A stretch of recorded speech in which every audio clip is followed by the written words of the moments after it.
எல்லாருக்கும் வணக்கம். மீண்டும் மெய்ப்பொருள் காண்கத்தளத்திற்கு எல்லாரையும் நான் வரவேற்கிறேங்க. இன்னைக்கு அப்டேட்ஸ், டெவலப்மெண்ட்ஸை ஃபர்ஸ்ட் பார்ப்போம். அதைத் தொடர்ந்து கொஸ்டின் அண்ட் ஆன்சர்ஸ் நிறைய இருக்குங்க. அதெல்லாம் டிஸ்கஸ் பண்ணுவோம். ஃபர்ஸ்ட் மதர்சன் சுமி ஒயரிங் எடுத்துக்கிட்டோம்னா நெட் ப்ராஃபிட் வந்து 4% கீழே விழுந்திருக்குங்க. இதைத்தான் நம்ம நீண்ட நாட்களா சொல்லிட்டு இருக்கோம். அக்ராஸ் த செக்டார் பெர்ஃபார்மன்ஸ் போரா தான் இருக்கு. அதனாலதான் மார்க்கெட் வந்து குறையுது அப்படின்றத பார்த்தோம். அடுத்து கேஇசி இன்டர்நேஷனல் எடுத்துக்கிட்டோம்னா கம்பெனியோட ரெவன்யூ வந்து ஒரு 11.3% ஏறி இருக்குங்க. கன்சாலிடேட்டட் நெட் ப்ராஃபிட் வந்து ஒரு 42% ஏறி இருக்கு இயர் ஆன் இயர் பேசிஸ்ல. கம்பெனியை பொறுத்த வரைக்கும் engineering, procurement and construction company. Valuations பார்த்தோம்னா 39 டைம்ஸ் ஏர்னிங்ஸ் இருக்குங்க. டெட் டு ஈக்விட்டி 0.7 பக்கமா இருக்கும். முற்காலங்களில் கேஇசி இன்டர்நேஷனல் பத்தி நிறைய கேள்விகள் வந்திருக்குங்க.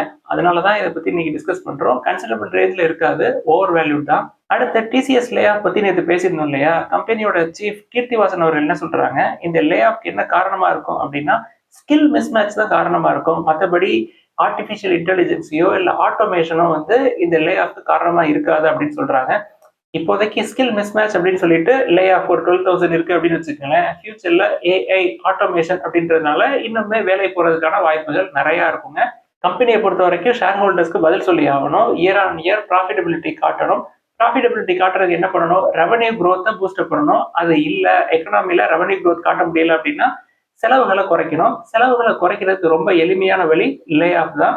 இது டிசிஎஸ்க்கு மட்டுமான தாரக மந்திரம் கிடையாதுங்க, எல்லா பிசினஸ்க்குமே இதுதான்.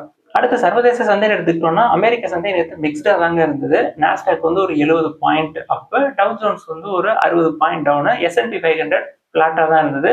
சர்வதேச செய்திகள்னு பார்த்தோம்னா ட்ரம்ப் அவர்களுடைய டேரிஃப் பத்தி பேசணும்னா இந்த ஃப்ரீ ட்ரேட் அக்ரிமெண்ட் யூஎஸ் கூட சைன் பண்ணாதவங்களுக்கு பேஸ்லைன் டேரிஃபா 15 to 20% இருக்கும் அப்படின்னு சொல்லி நேற்று ட்ரம்ப் அவர்கள் சொல்லியிருக்காரு. ட்ரம்ப் அவர்களை பொறுத்த வரைக்கும் ஒரு வழியா படிப்படியா இறங்கி இப்ப 15 to 20%ல வந்து நிக்கிற மாதிரி தெரியுதுங்க. நம்மளுக்கே வந்து 26% டேரிஃப்னு சொல்றாரு. இப்ப ஃப்ரீ ட்ரேட் அக்ரிமெண்ட் நம்ம போடல அப்படின்னா 15 to 20% பேஸ் லைன்ல இருப்போமோ அப்படின்ற ஒரு கேள்வி நமக்கு வருதுங்க. அடுத்து டிவிஎஸ் மோட்டார் கம்பெனி எடுத்துக்கிட்டோம்னா நாட்ரான் மாடல் பைக்ஸ் யூகே, யூரோப், இந்தியாவில் இந்த வருஷம் நாங்கள் லான்ச் பண்ணுவோம் அப்படின்னு சொல்லியிருக்காங்க. இந்தியாவை பொறுத்த வரைக்கும் அட்வென்ச்சர் டூரர் செக்மெண்ட்ல நாங்கள் வந்து புதுசாக பைக்ஸை வந்து லான்ச் பண்ணுவோம் அப்படின்னு சொல்லியிருக்காங்க. அது போக ஃபினான்ஷியல் 25 எடுத்துக்கிட்டோம்னா கம்பெனி வந்து ரிசர்ச் அண்ட் டெவலப்மெண்ட்டுக்காக ஒரு 1000 கோடி ரூபாய் முதலீடுகள் போட்டிருக்காங்க. அடுத்த வாரம் கம்பெனியோட போர்ட் மீட்டிங் நடக்கும்னு நினைக்கிறேங்க. அதுல ஃபண்ட் ரைஸ்க்கான ப்ரொபோசல் அப்ரூவல் எல்லாம் கிடைக்கிறதுக்கான வாய்ப்புகள் இருக்கு. த்ரூ பிரைவேட் பிளேஸ்மெண்ட் பேசிஸ்ல ஃபண்ட் ரைஸ் பண்ற மாதிரி செய்திகள் கிடைச்சிருக்கு. அடுத்து இந்தியன் எனர்ஜி எக்ஸ்சேஞ்ச் எடுத்துக்கிட்டோம்னா போன வாரம் அதாவது ஜூலை 24ஆம் தேதி அன்னைக்கு ஷேர் பிரைஸ் பயங்கரமா கீழே விழுந்துருது இல்லையா? அன்னைக்கு ஐசிஐசிஐ ப்ரூடென்ஷியல் மியூச்சுவல் ஃபண்ட்ஸ் ஒரு 0.58% ஸ்டேக் எடுத்திருக்காங்க. ஏற்கனவே அவங்கள்ட்ட ஒரு 4.5% சம்திங் இருந்ததுங்க. ஸோ இந்த 0.58 சேர்த்தோம் அப்படின்னா ஒரு 5%க்கு மேல ஐசிஐசிஐ ப்ரூடென்ஷியல் மியூச்சுவல் ஃபண்ட் வந்து ஹோல்ட் பண்றாங்க ஐஇஎக்ஸ்ல. டோட்டலா 5.22% ஹோல்ட் பண்றாங்க. அடுத்த இந்தியன் ஹோட்டல் கம்பெனி எடுத்துக்கிட்டோம்னா கம்பெனி பூனேல கேட்வே பிராண்டு கீழே ஒரு அக்ரிமெண்ட் வந்து சைன் பண்ணியிருக்காங்க. இந்த அக்ரிமெண்ட் சைன் பண்ணது மூலமா இந்தியன் ஹோட்டல் கம்பெனிக்கு ஒரு 180 கீஸ் ஆட் ஆகுதுங்க. அடுத்து லென்ஸ்கார்ட் எடுத்துக்கிட்டோம்னா இந்த வாரம் ஐபிஓக்கான பேப்பர்ஸை ஃபைல் பண்ணுவாங்க அப்படின்ற மாதிரி செய்திகள் கிடைச்சிருக்குங்க. $1 பில்லியன் ஐபிஓ. லென்ஸ்கார்ட்டை பொறுத்த வரைக்கும் சாஃப்ட் பேங்க் தான் அவங்களோட ப்ரொமோட்டர்ஸா இருப்பாங்க. நம்ம ஏற்கனவே சொல்லியிருக்கோம், கெடாரா கேபிட்டலும் அதுல இன்வெஸ்ட் பண்ணியிருந்தாங்க. கெடாரா கேபிட்டல் யாரு அப்படின்னா ஸ்பந்தனா ஸ்பூர்த்தியுடைய ப்ரொமோட்டர்ஸ் தாங்க அவங்க. அடுத்து ஸ்டார்லிங்க் வந்து இந்தியாவுக்குள்ள வர்றாங்க அப்படின்னு சொல்லியிருந்தோம் இல்லையா? ஸ்டார்லிங்கோட வருகை வந்து பிஎஸ்என்எல் பாதிக்காது அப்படின்ற மாதிரி கவர்மெண்ட் தரப்புல இருந்து தெரிவிச்சிருக்காங்க. எனக்கு என்ன சந்தேகம் வருது அப்படின்னா ஸ்டார்லிங்க் வந்துதான் பிஎஸ்என்எல் பாதிக்குதா அப்படின்ற ஒரு கேள்வி வருதுங்க. ஸ்டார்லிங்கை பொறுத்த வரைக்கும் அரசு தரப்பு ஒரு முக்கியமான ஹிண்ட் நம்மளுக்கு கொடுத்துருக்காங்க. ஸ்டார்லிங்க் வந்து ஒரு 2 மில்லியன் கனெக்ஷன்ஸ் தான் கொடுக்க முடியும், அதுக்கு மேல இந்தியாவில் அவங்களால கனெக்ஷன்ஸ் கொடுக்க முடியாது அப்படின்னு சொல்லியிருக்காங்க. 1 மில்லியன்னா 10 லட்சம். அடுத்து மியூச்சுவல் ஃபண்ட் இன்வெஸ்டர்ஸோட க்ரோத் அப்படின்னு எடுத்துக்கிட்டோம்னா H1 2025 அதாவது 2025ல ஃபர்ஸ்ட் 6 மாசத்தை எடுத்துக்கிட்டோம் அப்படின்னா 5.2% க்ரோ ஆயிருக்கு. இது போன வருஷம் அதாவது H1 2024 எடுத்துக்கிட்டோம் அப்படின்னா அதாவது 2024ல முதல் 6 மாசத்துல 12% க்ரோ ஆயிருந்தாங்க. இதுக்கு என்ன காரணம் அப்படின்னா மார்க்கெட் மேலே கீழே போயிட்டு வந்துட்டே இருக்கு. நிறைய மிட் சைஸ், ஸ்மால் சைஸ் கம்பெனில இன்வெஸ்ட் பண்ணவங்க எல்லாருமே வந்து நெகட்டிவ் ரிட்டர்ன்ல இருப்பாங்க. நிப்டி 50 இண்டெக்ஸ்ல போட்டவங்களே லாஸ்ட் 2 இயர்ஸ்ல போட்டவங்களுக்கு பெருசா ஒன்றும் கிடைச்சிருக்காது. இதனாலதான் மியூச்சுவல் ஃபண்ட் இன்வெஸ்டர்ஸோட க்ரோத் அப்படின்றது குறைஞ்சிருக்குங்க. க்ரோத் இருக்கு, பட் கம்மியா க்ரோ ஆயிருக்கு. அடுத்து கோல்டு எடுத்துக்கிட்டோம்னா 22 கேரட் கோல்டு பெர் கிராம் 10 ரூபாய் விலை இறங்கி இருக்குங்க. 9150ல இருக்கு. அடுத்து அமெரிக்க டாலருக்கு நிகரான இந்திய ரூபாயோட மதிப்புன்னு பார்த்துக்கிட்டோம்னா 86.85 இந்திய ரூபாயா இருக்குங்க. தொடர்ந்து சரிஞ்சுக்கிட்டே இருக்கு. ரூபாய் சரிய எஃப்ஐஎஸோட செல்லிக்கு வந்து அதிகமாகும். அடுத்து பஜாஜ் ஆட்டோ எடுத்துக்கிட்டோம்னா அவங்களோட சப்சிடரி கம்பெனி மூலமா கேடிஎம் மோட்டார்ஸ்ல ஒரு 7,000 crore பக்கமா இன்வெஸ்ட் பண்ணியிருந்தாங்க இல்லையா? கேடிஎம் மோட்டார்ஸை பொறுத்த வரைக்கும் ஏப்ரல் 2025ல சப்ளை இஷ்யூஸ் தென் ஃபினான்ஷியல் ரீசன்ஸ்க்காக ஷட் டவுன் பண்ணியிருந்தாங்க. பிளான்ட்ல ப்ரொடக்ஷன் இல்லாமல் இருந்து இப்போ அது வந்து ரெசியூம் ஆயிருக்குங்க. குறிப்பாக மேண்டிகோஃபார் ஆஸ்திரியா பிளான்ட்ல ப்ரொடக்ஷன் வந்து ரெசியூம் ஆயிருக்கிறதா செய்திகள் வந்திருக்கு. மேண்டிகோஃபார் பிளான்ட்டை பொறுத்த வரைக்கும் spare parts, motor cycles, accessories இது எல்லாமே அங்கே ப்ரொடியூஸ் பண்றாங்க. மேண்டிகோஃபார் ஆஸ்திரியா பிளான்ட்டோட கெப்பாசிட்டி பற்றி நம்ம தெரிஞ்சுக்கணும் அப்படின்னா 2023 டேட்டா நம்மள்ட்ட இருக்குங்க. 2023ல ஒரு 2,10,000 யூனிட்ஸ் வந்து அந்த பிளான்ட்ல இருந்து மட்டுமே ப்ரொடக்ஷன் நடந்திருக்கு. டோட்டல் ப்ரொடக்ஷன் இன் யூரோப் அப்படின்னு எடுத்துக்கிட்டோம்னா ஒரு 3,80,000 இருக்கும். இதுல மோர் தென் 50% ஆஃப் ப்ரொடக்ஷன் எங்க நடக்குது அப்படின்னா மாண்டிகோஃபார் ஆஸ்திரியா பிளான்ட்ல தான் நடக்குது. அடுத்து கோ டிஜிட்டல் ஜெனரல் இன்சூரன்ஸ் கம்பெனியோட Q1 ஃபினான்ஷியல் 26 ரிசல்ட்ஸ் பார்த்தோம்னா நெட் ப்ராஃபிட் வந்து 37% ஏறி இருக்குங்க year on year. Gross return பிரீமியமும் 12% ஏறி இருக்கு year on year. So premium growth நல்லா காட்டியிருக்கிறாங்க. ஆனா கம்பெனி கன்சிடர் பண்ற லெவல்ல இருக்காதுங்க. 75 டைம்ஸ் ஏர்னிங்ஸ். கோ டிஜிட்டலை பொறுத்த வரைக்கும் அவங்களோட இன்வெஸ்ட்மெண்ட் இன்கமும் பயங்கரமா கூடிருக்குங்க. அதாவது Q1 ஃபினான்ஷியல் 25ல 281 crores இருந்தது. இப்ப 372 crores ஏறி இருக்கு. இன்சூரன்ஸ் செக்டரை பொறுத்த வரைக்கும் நம்ம எதை கன்சிடர் பண்ணலாம் அப்படின்னு சொல்லி கூட நிறைய கேள்விகள் வந்திருக்குங்க. என்னை பொறுத்த வரைக்கும் ஐசிஐசிஐ லம்பார்டை மட்டும் தொடர்ந்து வாட்ச் பண்ணலாம். இப்பயே கன்சிடர் பண்ணாலும் கன்சிடர் பண்ணலாம். பட் கீழே இறங்க இறங்க கேபிட்டல் உங்களால இன்ஃபியூஸ் பண்ண முடியும் அப்படின்னா 35 டைம்ஸ் ஏர்னிங்ஸ்லயே நம்ம பார்க்கலாங்க ஐசிஐசிஐ லம்பார்டை. அடுத்து டிடிகே பிரஸ்டீஜோட Q1 ஃபினான்ஷியல் 26 எடுத்துக்கிட்டோம்னா பூரான நம்பர்ஸ் தாங்க. சேல்ஸ் வந்து ஒரு 3.5% ஏறி இருக்கு. பட் நெட் ப்ராஃபிட் வந்து 36% குறைஞ்சிருக்குங்க இயர் ஆன் இயர். இதோட கன்சிடரேஷன்ஸ் பத்தியும் நிறைய கேட்டிருந்தாங்க. நம்ம தொடர்ந்து வெயிட் பண்ண தான் சொல்லிட்டு இருக்கோம். இப்போ இந்த ரிசல்ட்ஸோட இம்பாக்ட் வந்து ஷேர் பிரைஸ்ல தெரியுங்க. கீழே இறங்கும். நல்லா இறங்குனதுக்கு அப்புறம் நம்ம அதை பார்க்கலாம். அடுத்து டொயோட்டா கிர்லாஸ்கர் எடுத்துக்கிட்டோம்னா இனோவாவுடைய சேல்ஸ் டோட்டல் சேல்ஸ்ல இனோவா ஹைக்ராஸோட கான்ட்ரிபியூஷன் அப்படின்றது 61% இருக்குங்க. டொயோட்டாவை பொறுத்த வரைக்கும் Q1 ஃபினான்ஷியல் 26ல ஹைபிரிட்ல சூப்பரா பெர்ஃபார்ம் பண்ணியிருக்காங்க. இது இந்த குவார்டர் மட்டும் இல்லைங்க. ஃபினான்ஷியல் 25 எடுத்துக்கிட்டோம்னாலும் ஹைபிரிட்ல டாப் பெர்ஃபார்மரா இருக்காங்க. அதாவது 80% மார்க்கெட் ஷேர் டொயோட்டால தாங்க இருக்கு ஹைபிரிட்டை பொறுத்த வரைக்கும். அடுத்து இந்தியாவில் இண்டஸ்ட்ரியல் க்ரோத் அப்படின்னு எடுத்துக்கிட்டோம்னா ஜூன் மாசத்தை பொறுத்த வரைக்கும் 10 month லோல இருக்குங்க. அதாவது ஃபேக்டரி அவுட்புட் அப்படின்றது 1.5% தான் க்ரோ ஆயிருக்கு. இது போன வருஷம் ஜூன் மாசம் எடுத்துக்கிட்டோம் அப்படின்னா அது 4.9% இருந்திருக்குங்க. நம்ம ஏற்கனவே பல தடவை சொல்லிக்கிட்டே தான் இருக்கோம். எக்கனாமி தொடர்ந்து ஸ்லோ டவுன் ஆகுற மாதிரி தான் தெரியுது. டிமாண்ட் வந்து இல்ல, கன்சப்ஷன் வந்து குறைஞ்சிருக்கு அப்படின்னு சொல்லிக்கிட்டே தான் இருந்தோம். அதெல்லாம் வந்து இந்த numbers industrial growth, factory output numbers வந்து நம்மளுக்கு எடுத்து காட்டுது. அடுத்து விப்ரோ இன்ஃப்ராஸ்ட்ரக்சர் அண்ட் இன்ஜினியரிங் வந்து புதுசா ஒரு பிசினஸ் டிவிஷனை வந்து இன்ட்ரடியூஸ் பண்ணியிருக்காங்க. இதுக்காக ஒரு 500 கோடி ரூபாய் இன்வெஸ்ட் பண்ணியிருக்காங்க. அந்த பிசினஸ் டிவிஷனுக்கு பேரு விப்ரோ எலக்ட்ரானிக் மெட்டீரியல்ஸ் அப்படின்னு சொல்றாங்க. இந்த விப்ரோ எலக்ட்ரானிக் மெட்டீரியல்ஸ் எதை மேனுஃபேக்சர் பண்றாங்க அப்படின்னா high performance material for PCBs, printer circuit boards. அந்த ஹை பெர்ஃபார்மன்ஸ் மெட்டீரியல் எதை சொல்றாங்க அப்படின்னா காப்பர் கிளாட் லேமினேட்ஸ். இது வந்து இந்த பிசிபிஸ் மேனுஃபேக்சரிங்க்கு தேவைப்படுற மாதிரி தெரியுதுங்க. இதுக்காக ஒரு ப்ரொடக்ஷன் ஃபெசிலிட்டி கர்நாடகால போடுறாங்க. அதுல இருந்து ப்ரொடக்ஷன் அப்படின்றது 2026ல கிடைக்கும் அப்படின்னு கம்பெனி சொல்லியிருக்காங்க. அடுத்து இன்னைக்கு கேள்விகளுக்குள்ள போயிடலாங்க. ஃபர்ஸ்ட் ஒரு நண்பர் வந்து ஸ்மால் கேப் கம்பெனி ஒரு 10 கம்பெனி சொல்லுங்க சார் இன்வெஸ்ட் பண்றதுக்கு அப்படின்னு சொல்றாங்க. நம்ம இன்வெஸ்ட் பண்றது எல்லாமே லாங் டேர்ம் தான். பட் என்னைய பொறுத்த வரைக்கும் நம்மளோட கான்ட்ரிபியூஷன், அதாவது நம்மளோட இன்வெஸ்ட்மெண்ட்ஸ்ல மேக்ஸிமம் கான்ட்ரிபியூஷன் லார்ஜ் கேப்ல இருக்கிறது நல்லதுங்க. நான் ஸ்மால் கேப்ல என்னென்னலாம் நான் இன்வெஸ்ட் பண்ணியிருக்கேன் அப்படின்றதெல்லாம் சொல்லிடுறேன். பட் லார்ஜ் கேப்ல ஃபோக்கஸ் பண்ணுங்க அப்படின்றது தான் என்னுடைய கருத்து. So South Indian bank, Karnataka bank, then Tamil Nadu mercantile bank, Spandana Sphoorty, Muthoot microfin இது எல்லாமே வந்து ஃபினான்ஷியல் செக்டர்ல இருக்கிற ஸ்மால் கேப்ங்க. ஐடின்னு எடுத்துக்கிட்டோம்னா HGS, பிர்லா சாஃப்ட், தென் கன்ஸ்ட்ரக்ஷன் எடுத்துக்கிட்டோம்னா கணேஷ் ஹவுசிங், தென் பீவரேஜ் அப்படின்னு எடுத்துக்கிட்டோம்னா GM பீவரேஜ், தென் லாஜிஸ்டிக்ஸ் எடுத்துக்கிட்டோம்னா கேட்வே, டிஸ்ட்ரிபாக்ஸ் இதெல்லாம் போக ட்ரீம் ஃபோக்ஸ், ஜஸ்ட் எல்லாம் வந்து தொடர்ந்து வாட்ச் பண்ணிக்கிட்டே தான் இருக்கும். நெக்ஸ்ட் 6 monthsல கம்பெனியோட பெர்ஃபார்மன்ஸ், அதாவது H1 ஃபினான்ஷியல் 26ல பெர்ஃபார்மன்ஸ் எப்படி இருக்குன்னு பார்த்துட்டு அதுக்கப்புறம் ட்ரீம் ஃபோக்ஸ், தென் ஜஸ்ட் எல்லாம் பார்க்கலாம்.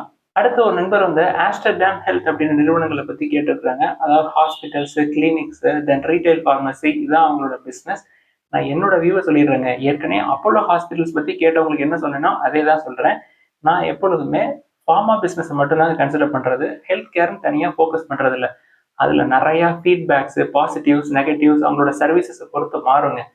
நம்ம வந்து ஒரு ஃபார்மா பிசினஸை வாங்குறோம், இருக்கிற எல்லா ஹாஸ்பிட்டல்ஸ்க்கும் மருந்து சப்ளை பண்றோம்.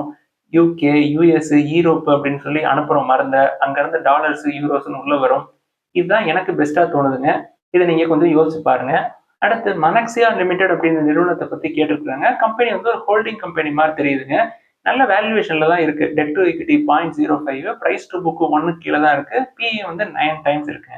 பட் இந்த ஹோல்டிங் கம்பெனிக்குள்ள நிறைய பிசினஸ் இருக்கும் இல்லையா, அந்த பிசினஸ் எல்லாத்துக்குமே நிறைய கடன் இருக்குங்க. அதாவது Manaksia ferro, Manaksia coated metals and industries, Manaksia aluminium, then Manaksia steel இது எல்லாத்துக்குமே டெட் டு ஈக்விட்டி ரொம்ப ரொம்ப அதிகமா இருக்கு. அதனால கொஞ்சம் கேர்ஃபுல்லா இருக்கிறது நல்லதுங்க. அடுத்து சீமென்ஸ் இந்தியா நிறுவனத்தை பத்தி கேட்டிருக்காங்க. சூப்பரான கம்பெனிங்க, சூப்பரான business, large cap, dead free. But valuation பாத்தீங்கன்னா 41 டைம்ஸ் ஏர்னிங்ஸ்ங்க. நம்ம குறைஞ்சா பார்ப்போம். இப்ப இவ்வளவு வேல்யூவேஷன் கொடுக்குற நிலைமையில இல்ல இப்ப. இதே தாங்க சுஸ்லான் எனர்ஜிக்கும் வேல்யூவேஷன் ரொம்ப ரொம்ப அதிகமா இருக்கு. கன்சிடர் பண்ற ரேஞ்சிலே இல்ல. சுஸ்லான் எனர்ஜியை கன்சிடர் பண்றதுக்கு நீங்க டாடா பவரை கன்சிடர் பண்ணிட்டு போயிடலாங்க. அடுத்து ஏஸ்மை ட்ரிப் அப்படின்னு நிறுவனத்தை பத்தி கேட்டிருக்காங்க. இதை பத்தி நான் பல தடவை சொல்லியிருக்கேன். வெறும் 10 ரூபா 15 ரூபா இருக்கு அப்படின்றதுக்காக உள்ள போய் மாட்டிக்கூடாது. தொடர்ந்து ரெவென்யூ ஃபால் இருக்கு, ப்ராஃபிட் ஃபாலும் இருக்கு, தென் 35 டைம்ஸ் ஏர்னிங்ஸ் இருக்கு, 15 டைம்ஸ் ஏர்னிங்ஸ் வந்தா பார்க்கலாம். அதுவும் கம்பெனியோட பெர்ஃபார்மன்ஸ் நல்லா இருந்தாதாங்க. அடுத்து என்டிபிசி கிரீன் பத்தி கேட்டிருக்காங்க. என்டிபிசி கிரீனை கன்சிடர் பண்றதுக்கு என்டிபிசி லிமிடெடே கன்சிடர் பண்ணலாம் அப்படின்றது என்னுடைய கருத்துங்க. ஏன்னா என்டிபிசி கிரீனோட 89% ஸ்டேக் பேரண்ட் யார் அப்படின்னா என்டிபிசி லிமிடெட் தான். என்டிபிசி லிமிடெட் இப்ப நல்ல வேல்யூவேஷன்ல தாங்க இருக்கு. பிரைஸ் டு ஏர்னிங்ஸ் வந்து 13 டைம்ஸ் இருக்கு, பிரைஸ் டு புக் 1.76 இருக்கு. பட் என்டிபிசில என்ன ப்ராப்ளம் அப்படின்றத பார்ப்போமே. ரெவென்யூ ஃபிளாட்டா இருக்கு, தென் குவார்டர் ஆன் குவார்டர் வந்து ப்ராஃபிட் கொஞ்சம் கொஞ்சமா குறைஞ்சிக்கிட்டே இருக்கு. எஃப்ஐஏஸ் கொஞ்சம் கொஞ்சமா விற்கிறாங்க என்டிபிசில. எப்படி ஓஎன்ஜிசில ஐஓசிஎல் நடக்குதோ அதே தான் என்டிபிசில நடக்குது. ஸோ இன்னும் கொஞ்சம் விற்கட்டும். விற்கிறப்ப நீங்க என்டிபிசியே கன்சிடர் பண்ணிடலாம், என்டிபிசி கிரீனை கன்சிடர் பண்றதுக்கு. அடுத்த ஃபெடரல் பேங்கோட கன்சிடரேஷன் பத்தி கேட்கறாங்க. ஃபெடரல் பேங்கை பொறுத்த வரைக்கும் கொஞ்சம் 200க்கு மேல போயிடுச்சுங்க. 200 கீழே வந்தா பார்க்கலாம். பிரைஸ் டு புக் 1.5க்கு கீழே வரட்டும். இப்போ 1.5க்கு க்ளோஸா தான் இருக்கு. பட் இன்னும் கொஞ்சம் குறைஞ்சா நல்லா இருக்கும்னு நினைக்கிறேன். ஃபெடரல் பேங்கை கன்சிடர் பண்ணணும்னு நினைக்கிறதுக்கு இண்டஸ்இண்டை பார்க்கலாம். இண்டஸ்இண்ட் வந்து புக் வேல்யூ கீழே தான் இருக்கு. 840க்கு கீழே, நேற்று 800 பிளஸ்ல இருந்ததுங்க. அடுத்து நம்ம வந்து ஐடி நிறுவனங்களுடைய கன்சிடரேஷன் பத்தி பேசியிருந்தோம் இல்லையா? அதாவது ஹெச்சிஎல் எடுத்துக்கிட்டோம் அப்படின்னா ஒரு 900 to 1000 ரேஞ்சில் வர்றதுக்கான வாய்ப்பு இருக்கிற மாதிரி தெரியுது அப்படின்னு சொல்லியிருந்தோம். அதுக்கெல்லாம் வந்து வாய்ப்புகள் குறைவு. இங்கிருந்து 40% பக்கமா கீழே விழணும் அப்படின்னு சொல்லியிருக்கிறாருங்க. ஸோ 2022ல நடந்தது நான் சொல்றேனே, ஈவன் ஹெச்சிஎல் 1350ல இருந்து 880க்கு வந்ததுங்க. அதுவே வந்து ஒரு 35% ஃபால் தான். ஸோ 40% ஃபால் அப்படின்றது கண்டிப்பா வராது அப்படின்னு நம்ம சொல்ல முடியாதுங்க. நான் வரும்னு சொல்லல. அது போக இந்த 40% ஃபால நீங்களே நிறைய பார்த்துருப்பீங்க. டாடா மோட்டார்ஸ் எடுத்துக்கங்க. ப்ராஃபிட் வந்து என்ன 50%ஆ குறைஞ்சது. 1200ல இருந்து 700 வர்றதுக்கு ஒரு 40 to 45% வந்து ஷேர் பிரைஸ் குறைஞ்சிருக்கு. ஆனா டாடா மோட்டார்ஸோட பெர்ஃபார்மன்ஸ் எவ்வளவு குறைஞ்சது? ப்ராஃபிட் வந்து ஒரு 10 to 11% தான் குறைஞ்சிருக்கு. இதே மாதிரி ஐபிஓல டாடா டெக்னாலஜிஸ் எடுத்துக்கங்க. 1500 வரைக்கும் போச்சு. இப்போ 700ல இருக்கு. தென் கிளான்மார்க் லைஃப் சயின்சஸ்னு ஒரு கம்பெனிங்க. அது 700 800 ஐபிஓ பிரைஸ் 200 வரைக்கும் வந்தது. இப்போ மறுபடியும் 1000க்கு மேல போயிடுச்சு. நான் சொல்றது இந்த 50% ஃபால் அப்படின்றதெல்லாம் சர்வசாதாரணமா நடக்குதுங்க. கம்பெனி வந்து ஒரு குவார்டர்ல ஒரு 10% ரெவன்யூ ஃபால் இல்ல ப்ராஃபிட் ஃபால் இருந்தாலே அடிச்சு கீழே இறக்கிடுறாங்க. ஐடியை பொறுத்த வரைக்கும் என்ன அட்வான்டேஜ் அப்படின்னா இன்னும் கொஞ்ச நாளைக்கு அதை நவுத்தி போடலாம். கொஞ்சம் கொஞ்சமா இறங்குறதுக்கான வேலைகளை கம்பெனி பார்க்கலாம். நம்ம ஏற்கனவே இன்னைக்கு டிஸ்கஸ் பண்ணோம் இல்லையா? டிசிஎஸோட லே ஆஃப் பத்தி பார்த்தோம் இல்லையா? ஸோ ஐடி செக்டாருக்கு அந்த ஒரு அட்வான்டேஜ் இருக்குங்க. இப்போ ஹையர் சேலரி பீப்புள்ஸ் எல்லாத்தையுமே வெளில அனுப்புனாங்க அப்படின்னா அதை வச்சு கொஞ்ச நாளைக்கு ப்ராஃபிட் காட்டலாம். அடுத்து ஹெச்டிபி ஃபினான்ஷியல் சர்வீசஸ் பத்தி சொல்லியிருந்தோம். 500 கீழே போனா பார்ப்போம் அப்படின்னு சொல்லியிருந்தோம். இந்த ஐடிக்கு என்ன சொல்றேனோ அதே தாங்க. 500 கீழே போகாது அப்படின்லாம் கிடையாது. ஏன்னா 28 டைம்ஸ் ஏர்னிங்ஸ் இருக்கு. நம்ம ஃபினான்ஷியல் இன்ஸ்டிடியூஷன்ஸை கன்சிடர் பண்றப்ப என்ன சொல்லுவோம்? 10 to 15 times earnings, price to book 1.5க்கு கீழே இருக்கணும்னு சொல்லுவோம் இல்லையா? இப்போ ஒரு 2.5 டைம்ஸ் இருக்கு. இப்போ நேற்று காத்தக் மஹிந்திரா பேங்க்ல என்ன நடந்தது? 7% ப்ராஃபிட் குறைஞ்சது, 7% அடிச்சிட்டாங்க. ஹெச்டிபி ஃபினான்ஷியல் சர்வீசஸும் பெர்ஃபார்மன்ஸ் காட்டல அப்படின்னா 500 இல்லைங்க 250க்கே வந்தாலும் ஆச்சரியப்படுறதுக்கு இல்லை. பெர்ஃபார்மன்ஸ் சரியில்லை அப்படின்னா மார்க்கெட் அடிக்கும். அடுத்து எஃப்ஐஐ செல்லிங் பத்தி கேட்கறாங்க. எஃப்ஐஐ செல் பண்றது யார் தான் சார் வாங்குறது அப்படின்னு சொல்லி எழுதியிருக்காங்க. எஃப்ஐஐஸ் எதங்க விற்பாங்க? ஓவர் வேல்யூடா இருக்கணும், இல்ல கம்பெனி வந்து பெர்ஃபார்மன்ஸ் ஒழுங்கா பண்ணாத கம்பெனியா இருக்கணும். அதைத்தான் வந்து அவங்க விற்பாங்க. சரி, எஃப்ஐஐஸ் நேற்று எடுத்துக்கோமே ஒரு 6000 கோடிக்கு பக்கமா வித்திருக்கிறாங்க. அதை யார் வாங்கியிருக்கிறது? டிஐஏஸ் ஒரு 6000 கோடிக்கு பக்கமா நெட் பையர்ஸா இருந்திருக்காங்க கேஷ் செக்மெண்ட்ல. அது போக ரீட்டைலர்ஸ் வாங்கியிருக்காங்க. இந்த டிஐஎஸ் போடுற பணம் எங்க இருந்து வருது? நம்மள மாதிரி சின்ன சின்ன இன்வெஸ்டர்ஸ் மியூச்சுவல் ஃபண்டுக்கு பணத்தை கொண்டு போய் கொடுக்குறோம். அதை வந்து அவங்க கன்சிடர் பண்றாங்க. சரி, எஃப்ஐஎஸ் வந்து ஓவர் வேல்யூட் அப்படின்னு சொல்லி தூக்கி போடுறாங்க. தென் பெர்ஃபார்மன்ஸ் சரியில்லைன்னு சொல்லி தூக்கி போடுறாங்க. அதைத்தான் டிஐஎஸ் கன்சிடர் பண்ணிக்கிட்டு இருக்காங்க அப்படின்றத நம்ம முதல்ல புரிஞ்சுக்கணும். ஓவர் வேல்யூ ஸ்டாக்ஸ் எல்லாம் தூக்கி டிஐஎஸ் கையில கொடுத்துட்டு ஃபேர்லி வேல்யூடு, அண்டர் வேல்யூடு, நல்ல பெர்ஃபார்ம் பண்ற ஸ்டாக்கை ரீட்டைல் இன்வெஸ்டர்ஸ் இருந்து வாங்கி வச்சுக்கிறாங்க. இதெல்லாம் தான் இன்னைக்கு டிஸ்கஸ் பண்ணணும்னு நினைச்சோம். ஏதாவது சந்தேகங்கள், கேள்விகள் இருந்தா எல்லாத்தையும் எழுதுங்க. எல்லாருக்கும் நன்றி.